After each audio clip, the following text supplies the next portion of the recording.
to Intermediate Level English Language Arts.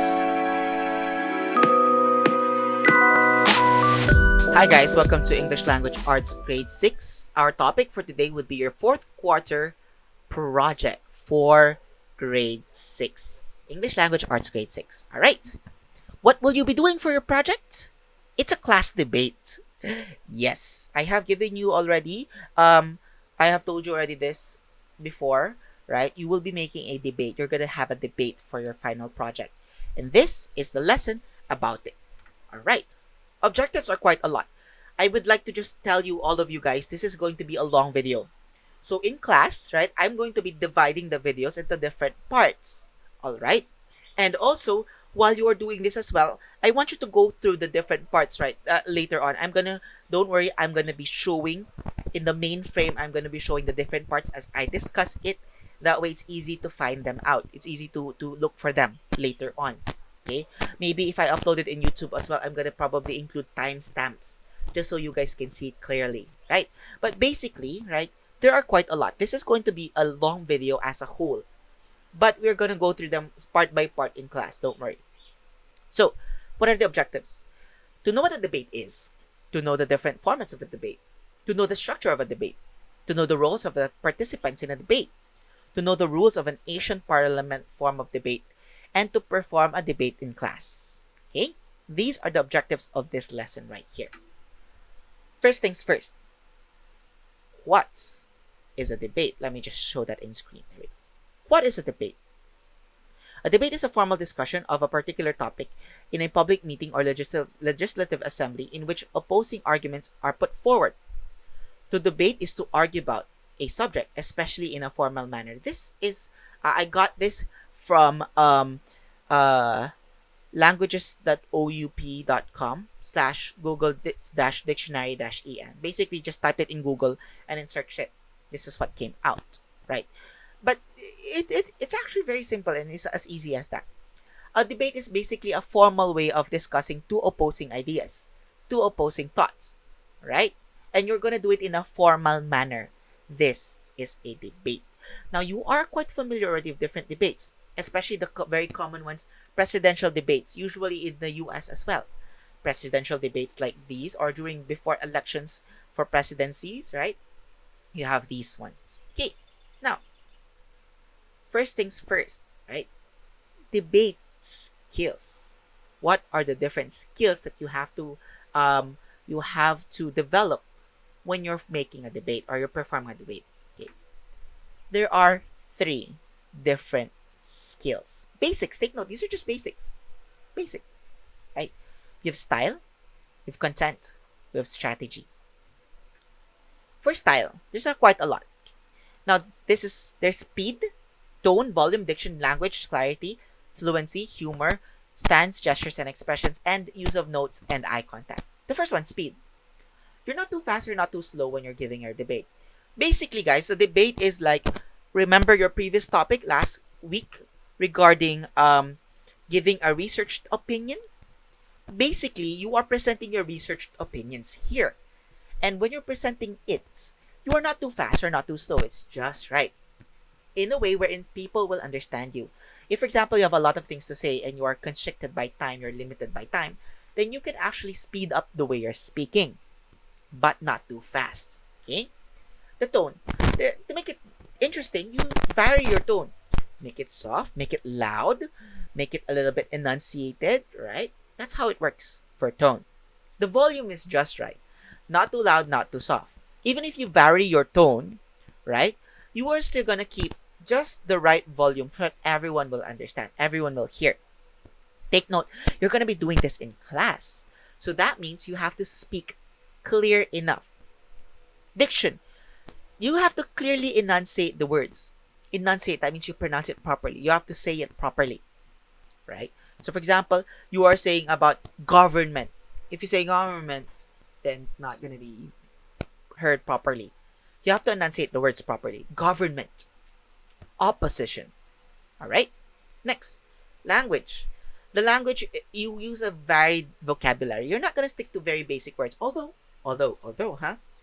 it's fine that you would actually stick to common words. But make sure that there's still a the variation of your vocabulary words. Don't just use the same terms over and over and over and over again. Right? Next, clarity. Make it understandable and simple. That's how it works. The clearer it is to your audience, to the judges, the much better your debate is. A lot of people I know who are good at debates, they keep it simple and easy to understand. And they're the ones who usually win. Next, fluency. Make sure that you speak fluently. And how to do that? Relax. Don't panic. Sometimes when you panic, when you're too stressed, you tend to not pronounce the words properly. Humor. Although not always, but humor is quite okay for debates. But not always. Take note, this is a formal debate, a formal way of exchanging thoughts or ideas that are opposing. And if it's formal, being humorous is not so good. Some slight pinch of humor is fine, but not too much. Or better yet, just to be safe, no humor at all. Stance, gestures, and expressions. Appear confident. Sit straight if you're going to be doing this in class. You're going to be doing this in class. And you're going to be most probably doing this while sitting down. Okay? While you're facing the camera. So sit up straight. Right? Look confident. Hold your chin up high. That's how it works. Your gestures, your expressions, show that you're confident with what you believe in. If you, for example, truly believe, for example, you're going to debate about who is the most handsome teacher in the intermediate level, and like you're going to be saying, Sir Vince is the most handsome English teacher, a teacher in the intermediate level. You have to be confident about it. Use notes and eye contact. So, when we're doing this in class, you're supposed to be looking at their eyes, but since we can't do that, you have to look directly at the camera. Right? You can look at your notes, for example. You have your notes right next to you. For example, you kept your notes in your phone. Example, there we go. I have my phone over here. Put it lower. Okay, you can't see it anymore. It's not ever seen in the camera, but it should be in a place where it doesn't cover your face. All right. Okay. These are the different styles for content. Okay. Make sure that you define your definitions, your terms. You define it well. It's well defined. All of your definitions. For example, you're using a term like, for example, legislative, or maybe you're using a certain term like pag-asa. For example, use a term like that. Pag-asa.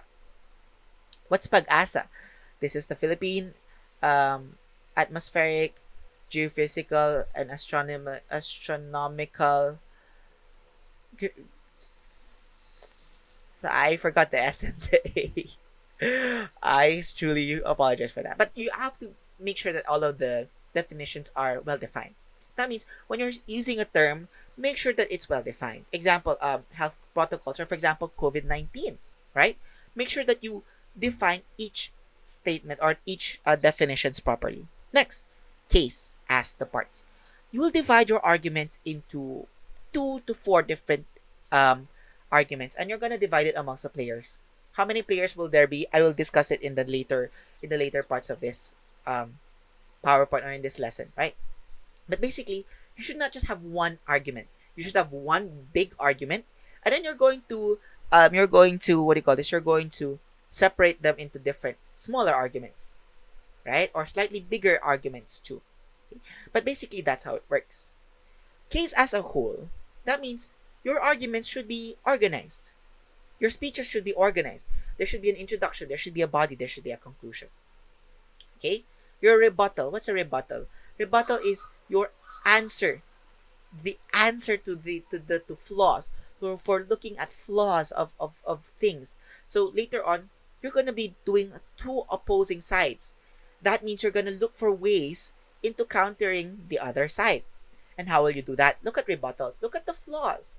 Look at loopholes. Look at things wherein it could be wrong, right?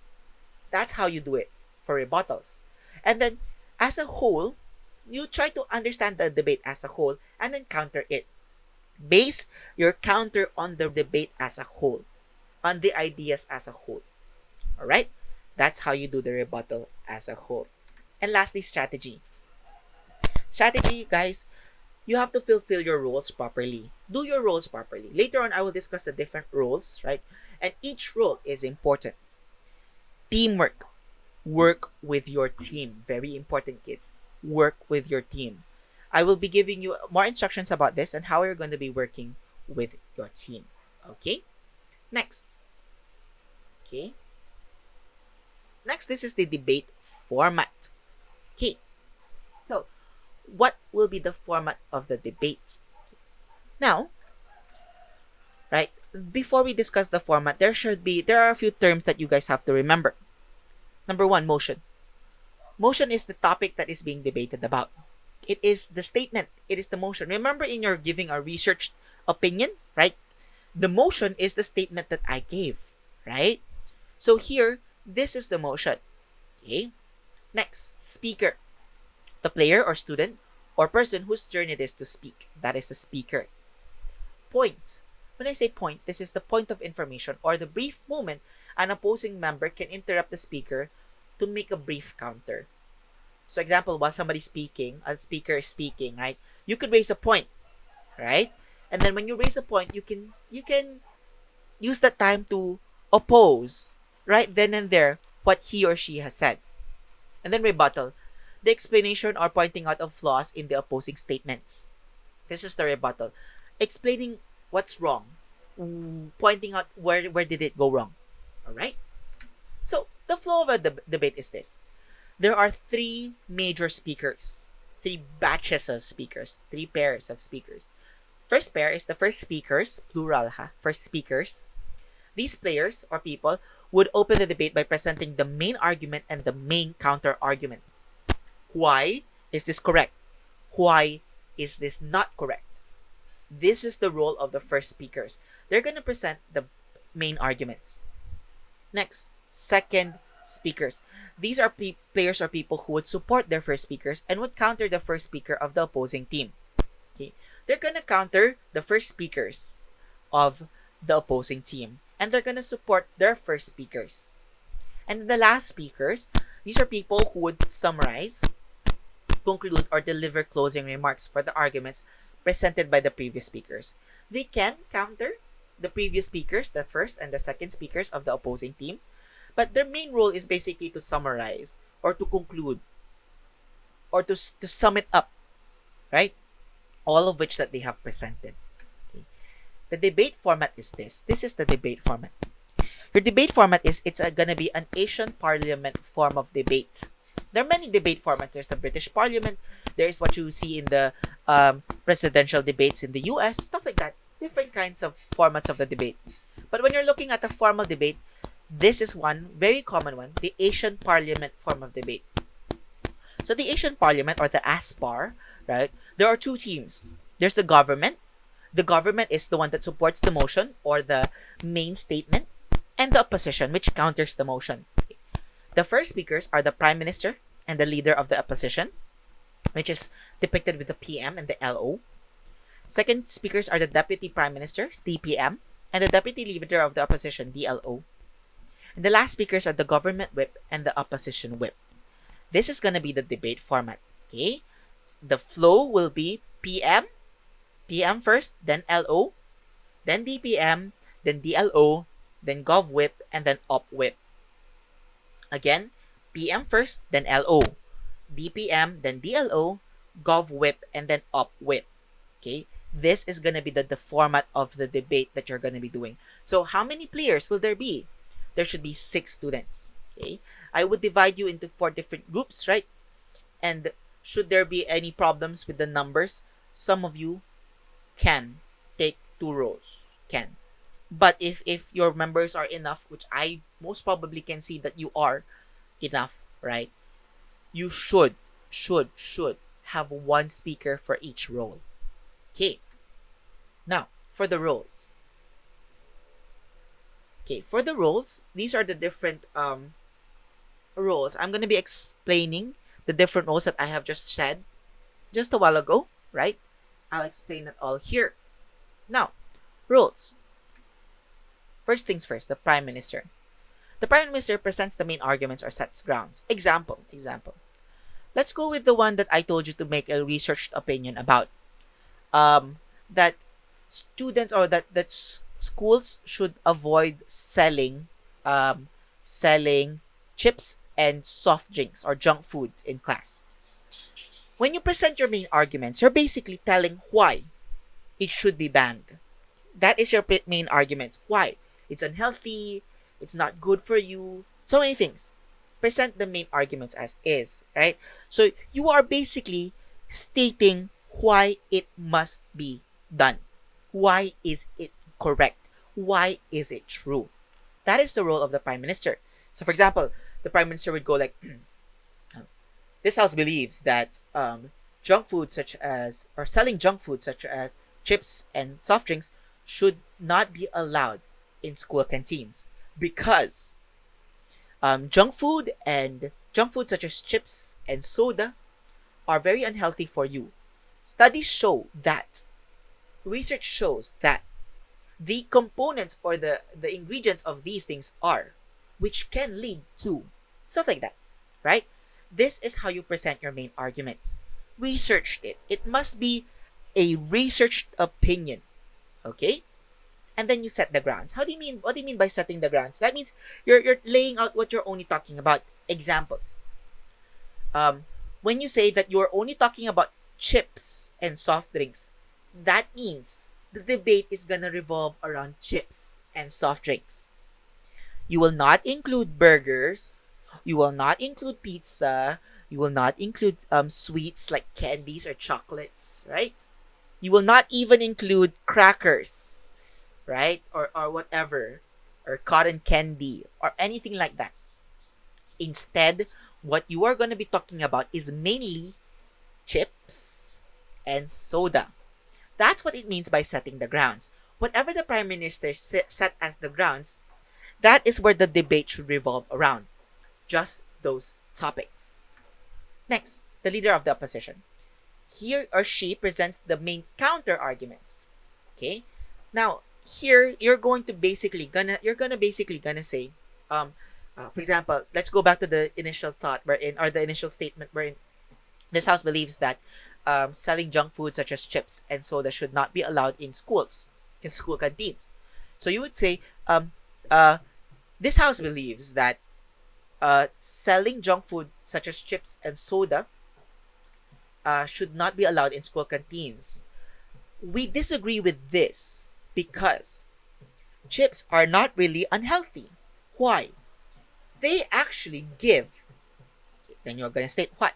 Or you're gonna say, they based on the research, eating chips is not really gonna cause. Okay? Or for example, soda. Soda is not entirely bad for you. It is okay to consume it, and it's actually good for you, so long as you do not consume too much of it. That is how it works. You're gonna present your main counter arguments. You're also gonna set grounds of the opposing side. That means you're gonna show, or you're gonna tell what you're gonna counter. Basically, you're gonna base it on the grounds set by the Prime Minister.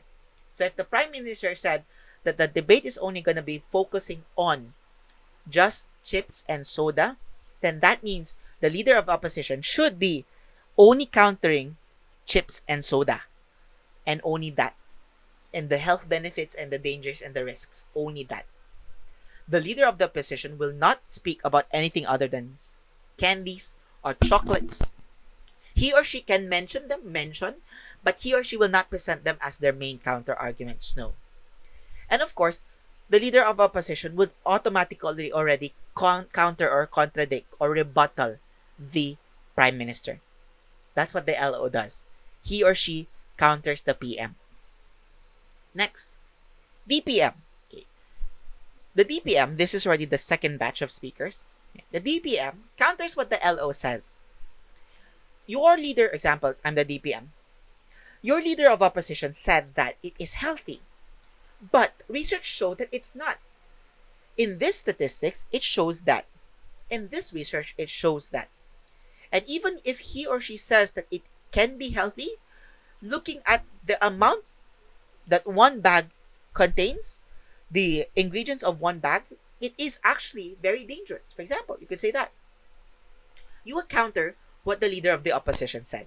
So everything that the leader, not everything, but most of whatever the leader of opposition said, you are going to counter it. If not all. Most, if not all. But it's advisable, counter everything. That's the best way to do it. you're also gonna support the PM. How will you support the PM?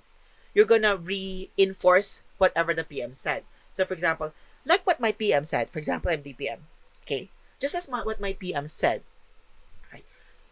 Soft drinks and chips are very unhealthy because, and then you could point out more details that that the PM missed. It could be either intentionally or unintentionally. What do you mean by intentionally missed? Sometimes in some arguments, remember in the discussion of the skills, you can actually divide the different arguments. So instead of the PM saying everything, you could reserve some of it for the DPM.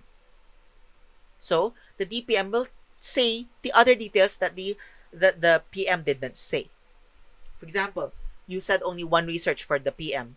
The DPM can mention the other researches. Other researches show 50% of the kids who have eaten junk food got or are, right? Stuff like that. Okay? That's how you support the PM. Next, the DLO, or the deputy leader of the opposition. He or she counters the DPM and the PM. 2. So he or she counters what the PM said. And whatever additional that the DPM said, he or she will do that, counter it. He or she will also support what the leader of the opposition said, the LO. So example, DLO, I'm the DLO. What the DPM said is it's actually unhealthy. And he pointed out this research. But when you look at the research again, it says that, for example, or you could go like, the Prime Minister said that it is unhealthy if you consume it. But what we are saying is that it is not unhealthy if you consume just lesser amount of it. Just a good amount of it. Right? You can say that. You could point that out. Wherein you could reinforce what the LO said. Right? That's supporting the LO. Pointing out details or things that the LO missed, intentionally or unintentionally. So for example, you could go like that. Your PM said that eating it is bad for your health. But it's not really bad. Looking at the ingredients, you will actually need these ingredients for your body. What's bad is if you eat a lot of it. So instead of banning it, why not try to limit it? You could say that. Right? Because the government would most probably would have said that it should stop, or you should avoid it, or you should not sell it. So the opposition could say instead of not selling it, you could give an alternative. Right? Okay, that's what you can do. That's what the DLO can do. Alright? This one could also be pointed out by the LO, that's fine.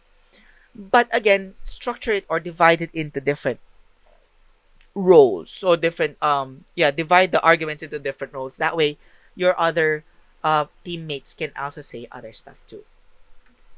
Next, government whip or the gov whip. The gov whip will support the LO, will counter the LO and the DLO. Right? He or she will counter the LO and the DLO, but not too much. Just at the right amount of level. He or she would support the PM and the DPM. He or she will not start new arguments. He or she will not start new arguments. Like, for example, gov whip. I'm the gov whip. He or she will not do this, right? So, for example, PM already said it's unhealthy. He or she gave already details and whatnot. DPM already said it's what do you call this? It is unhealthy as well because of the ingredients and whatnot, right? GovWhip will not start new arguments. Like for example, he or she will not say, it is also unhealthy, just like candies. Eating too much candies is bad for you because candies have. That's opening a new argument already right there. Suddenly you're talking about candies, or you're gonna start talking about chocolates. Or suddenly you're gonna discuss about different kinds of soda. For example, fizzy drinks such as, or carbonated drinks like Coke and Royal are. No. You're not. The GovWhip, the main task of the GovWhip, other than countering the previous speakers, is basically to summarize or to emphasize all of the arguments of the government. He or she will give the closing remarks, the conclusions. Right? So he or she's just mainly gonna summarize everything. So For example, I'm GovWhip. This is a better way to do it. For example, I already countered what LO and DLO said. I would next say, so to summarize, remember, transitional expressions. To summarize or to conclude, right? It is very important because, or this is an important thing that should be followed because, junk food such as chips and sodas are unhealthy because, stuff like that. That's GovWhip. And the last speaker is the opposition whip. He or she will also counter the PM and the DPM, and also, yeah, okay, include as well the GovWhip, but not much because the whips are not gonna open or present new ideas, not really. But in case something else that the GovWhip said, the opposition whip can counter it. He or she supports the LO and the DLO. He or she also does not start new counter arguments. No, no, no. And he or she summarizes and emphasizes the arguments of all that was said in the opposition. That's what the op whip will do. Alright? This is the flow, huh? You will start with the PM, followed by the LO, the DPM, the DLO, the Gov whip, and then you're gonna end with the op whip. In some cases, especially for example, certain debates which are like ties, there are certain ties, they would allow what you call the reply. This is like one last final effort for the debate, and well, I'll not discuss anymore the reply in this lesson because we're not gonna do it. We're not. Okay? But just to inform you, there is one more batch. Sometimes it could be other members or it could be just the ones who already spoke, right?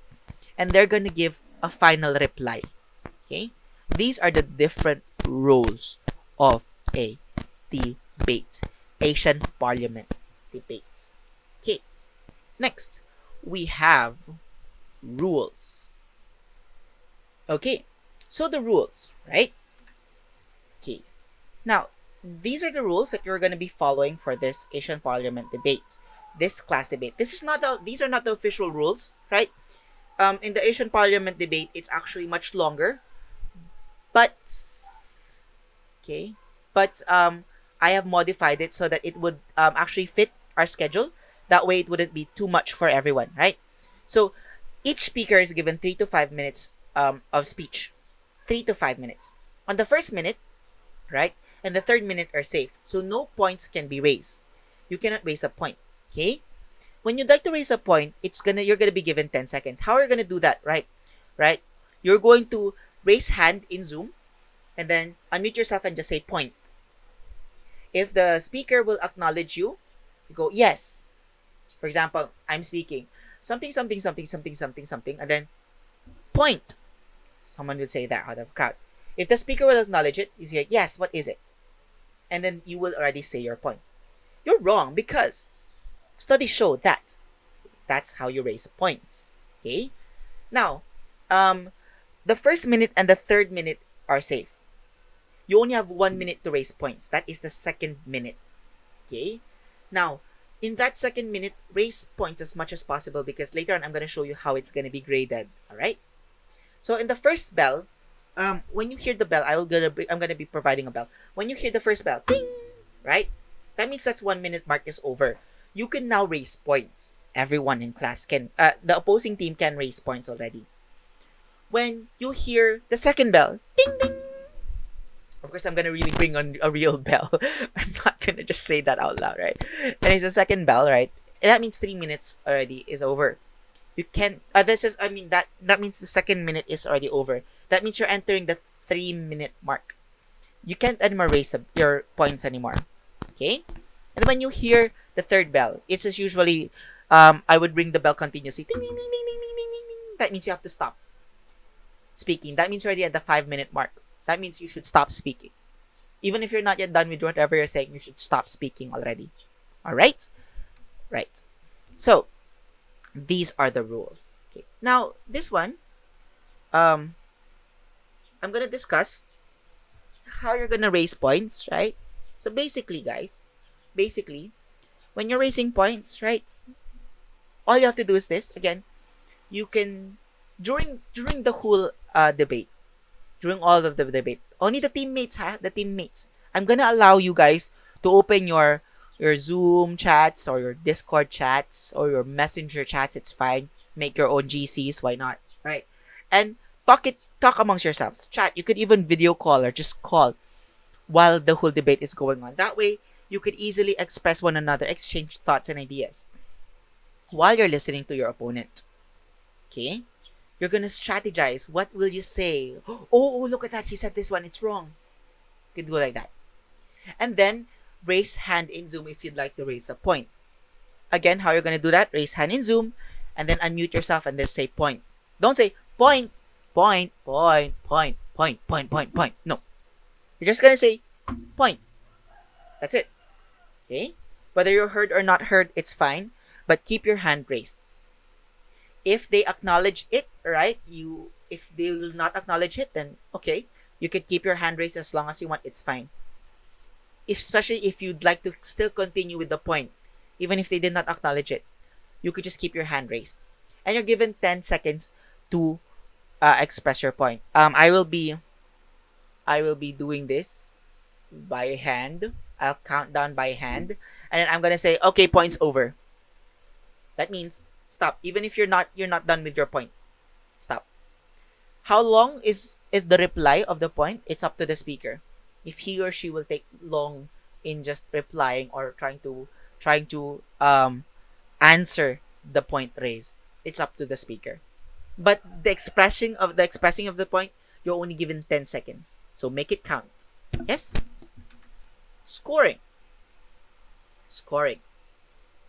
How will I score you? Okay.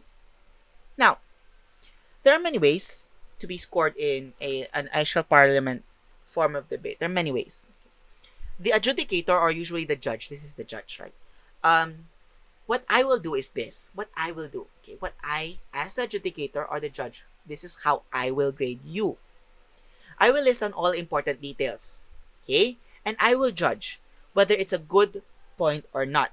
How will you know if it's a good point or not? Trust me, this I have done for how long already? 4 years now? Okay? So I have heard this same topic again and again, and I've seen different ways of how to present it. And I have seen how different ideas are presented. These different researchers are presented. So I can tell whether it's a good or a bad point, or it's a good or bad argument. Okay?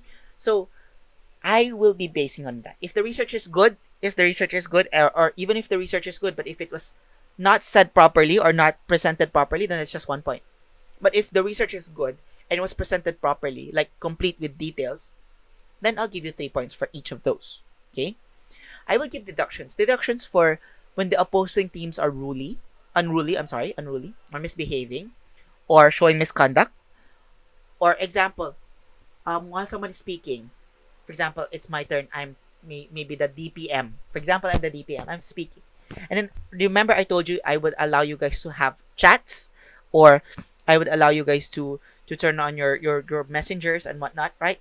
For example, I can hear the others still discussing from afar. Or from I can hear the discussions of the other teammates. I'll mark that as deductions. It should be nice and quiet all throughout. Even, for example, it's not yet your turn. For example, your team will go tomorrow, for example, and you are being unruly or are not participating, or even what do you call this? You are doing something else, like you're playing around at the background. Okay, I'll give you deductions for that on your team already. If you did something that's not in your role, for example, you're the deputy, but you're already summarizing everything. That's not part of your role. Or for example, you did not do something. Like for example, you're the whip, but you did not summarize. You did not conclude. Then I'll give you deductions for that. Additional points are given for points raised. Okay, so good or bad points, and points answered. Okay, so I suggest that you keep raising points, right? Whether it's a good or bad point, so long as you raise a point, right? And it should be, well, of course, it should be a well thought of point, right? You're going to be given points for that. And depends on how it was answered. Okay, for example, the speaker answered it, then I'll give points for it. If the speaker did not answer it, it's fine. You could accept the point, but not answer it. It's fine. I will also give deductions. I forgot. I'll also give deductions for under time. For every under time, it's gonna be minus 10 points. 10 points. Minus 10. Okay? All of you are gonna be starting with 50 points. All of you. Okay? And depending on how well you've done, right? That is how you're gonna be graded. So for example, 50 points, and then you got, the first speaker got 10 points. The second speaker got 13 points, but he or she was under time. Remember, it has to be 3 to 5 minutes. That means if you did not make it to 3 minutes, then I'm sorry to say, right? That means no. Okay? Right? I'll give you minus 10 for deduction for that, for under time. So for example, he or she gave a lot of good points, 13 good points, but then it's 100, he or she's under time, then that's just only 3 plus 3 points. And then the Gov Whip only said like 5 good ones. So that is 50 plus 10 plus 3 plus 5, that's plus 18. That's only 68 all in all. Okay? All right. When will your debates be? Okay. Now, in this one, the schedule is basically, you guys are going to be divided into 4 groups, and the topic is going to be given in class. I'll give the topic in class. The schedule is the week before the exams. Do not be late or absent. Do not. No. Absent or late students with no reasonable excuse. Right? I woke up late. I connected late. Whatever. You are not going to be graded. Okay. The team must compensate by giving the role to a different classmate. Oh no, this classmate isn't here.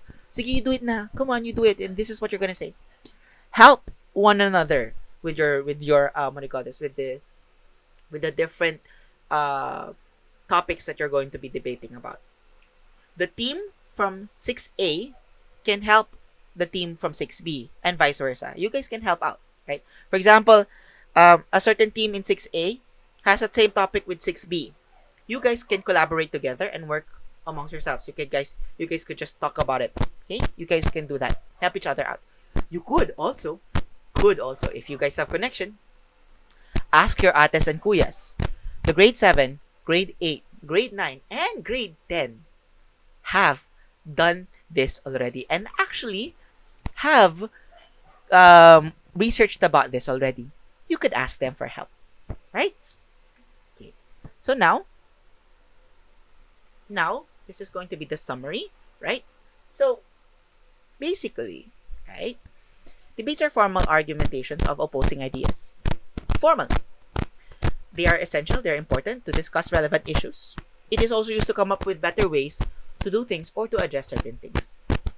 You've seen how debates work as well for presidential debates, and they're very important.